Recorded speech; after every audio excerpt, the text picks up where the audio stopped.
Oh, hey guys, almost forgot you were there. Happy New Year's, y'all. Yeah, I'm not gonna say Slappy New Year because that's fucking cringe as hell. I'm looking at you, Bjorn. Yeah, Happy New Year, y'all. I love making these videos, I love making book reviews in particular, so we're gonna start the year with a book review for TikTok, You're Dead. And yeah, this is in honor of the new year, because this actually makes sense. This book takes place during Christmas break, so like right in between Christmas and New Year's. And it also has something to do with time. So yeah, before we get into that, I'll say my New Year's resolutions. 1, lose some weight, Eisenberg. I'm coming after you. Not happening. No fucking way. Work on my mental health issues, become less depressed off camera. Not happening. And maybe get the It Came from New Jersey book. Yeah, I'm gonna have to lowball someone for that one. Besides that, Happy New Year. Let's do my Happy New Year related video. Hooray! So for the blag interrupted time. BORING. That's how you describe your family vacation in New York City. Instead of visiting all the cool spots like Rockefeller Center and the Statue of Liberty, your parents drag you to a bunch of stupid museums. Then, at the Museum of Natural History, great name, really is unique, something really strange happens. You accidentally get involved in a strange experiment that sends you traveling through time. Oh, crazy! Well, you do wolf nights at a medieval castle. I can't imagine why it would be medieval, but okay. Come face to face with a man-eating dinosaur, or take a ride for outer space. Ah! The doors and the scary useless adventure back over. TikTok You're Dead is an interesting one.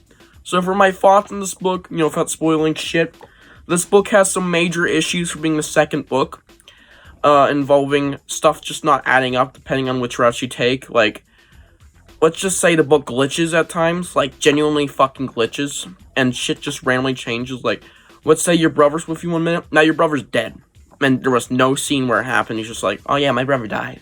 It's like, what? It's just random fucking glitches like that. It's pretty annoying. By the way, that doesn't happen. That's not a spoiler. There's some stuff in this book that was pretty mediocre. Lots of L endings, but overall, the book was still really enjoyable, with a better amount of good endings, or just about 8 bad endings, which is above average as hell for GYGs. They only have like 4 or 5. 8? That's crazy. Maybe even 10. So yeah. Still a great one. I would highly recommend it to anybody who likes time travel books or Cuckoo Clock Doom. There's also some nice references, but yeah. Overall, it's not the greatest GYG, but it's not the worst one I've read. Wicked Wax Museum takes its place for sure. Anyways, yeah, let's move on to the upsides. So what are my upsides for this book? Well, alright, so one of the major things you'll notice probably immediately, this book takes place in New York City.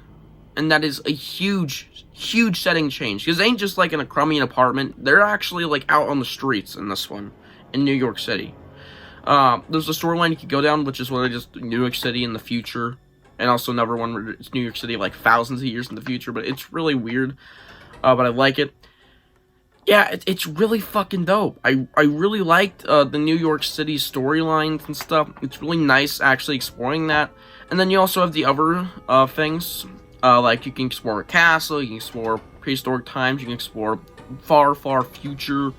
Yeah, it's really, really fun. Another upside I have with this book is that it was just generally like one of the more fun GYGs. For not being my favorite, I will say this one was extremely entertaining for what we had that was really good in here. There was also the good endings that I actually thought were pretty good, of course, no shit. I was always out on a point because there's always a lot of those, but there's always some bad ones. I'll get into the bad ones in a minute, something about them. A huge highlight in the book is the future storyline, where you go to the past of the dinosaurs, and you are literally forced to go to the future. It's pretty dumb. But, yeah, that storyline involves rebels and robots and war, and it may or may not be a giant Terminator reference. So, yeah, that was really awesome. I got turned on, I was really happy about that, because I'm not like a hardcore Terminator fan. Fuck, I haven't seen all the movies, I believe. But, like, yeah, from what I've seen of Terminator, it's really, really sick.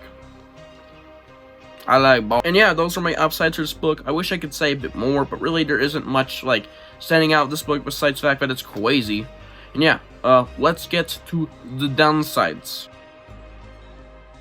So what are my downsides to this book? Well, the dinosaur storyline was cut a little short, I'll be honest. We only got like 2 or 3 endings, and yeah, they were pretty interesting ones. We had one great one. It was actually one of my favorites, involving dino eggs, but yep, that was really it. For the dino storyline, got tased by T-Rex, found dino eggs, literally the end. It was really, really short. Pretty sad. Another thing, which is going to be the biggest issue of this book, is that there are glitches. Like, genuinely constant fucking glitches. And I mentioned this a bit ago, but the glitches are really bad. Like, they are completely altering the story. There's one where you just found your little brother, you're walking up to this robot with your little brother, literally, like, holding his hand, fucking Christ. And you're like, hey, I need help finding my brother. What the f? That is when a storyline merges, because you're getting into another one.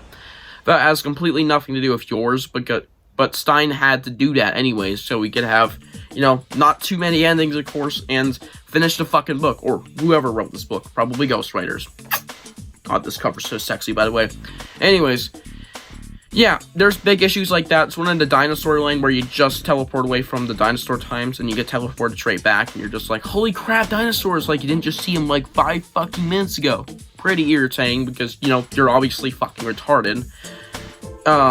Yeah, there's some really dumb fucking glitches in the book. Also mentioned that Denny, the little brother character, was fucking annoying, like, genuinely awful. He also had this line that he kept saying in the book. You're not the boss of me! Great line. So good. And it was pretty fucking dumb. But yeah, you also have to add on the bad endings, which are always there in GYGs, every fucking time, I tell you. Which, in this book, they weren't actually that bad, so, yeah. Anyways, yeah. That is my downsides for this book. Let's get into the rating. So I'm going to rate this book a 7.5 out of 10. It is only fair that I gave it a good rating because this book was still really, really fun. It had lots of great storylines and endings.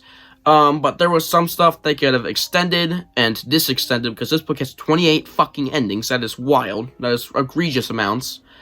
The cover art is very sexy. The little brother character was annoying. There was a great future storyline, where you go to the past and then the future. It starts off dinosaurs and then you go to, you know, Terminator plot. There's really awesome stuff on this book, but also, of course, the glitches, which kind of piss me off when those happen.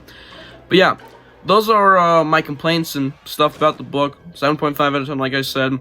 Hope you guys enjoyed this video. Please tell me what you think of this book. Well, I'm genuinely curious. I don't really hear much talk about this one. I don't hear talk about any UIG books for that matter, unless it's like One Night in Pain House or another really fucking rare one, like Trigger Trapped. By the way, I got that one recently. Just a little flex. Fuck you. I like balls. I like cheese balls. And yeah, this has been Goosebumps with Dummies signing out. And yeah, Happy New Year, y'all. Let's hopefully get this channel to, like, I don't know, 2K subs. We should be able to do that. I like Tuco Salamanca sexually. And yeah, see you guys in the next one. Bye.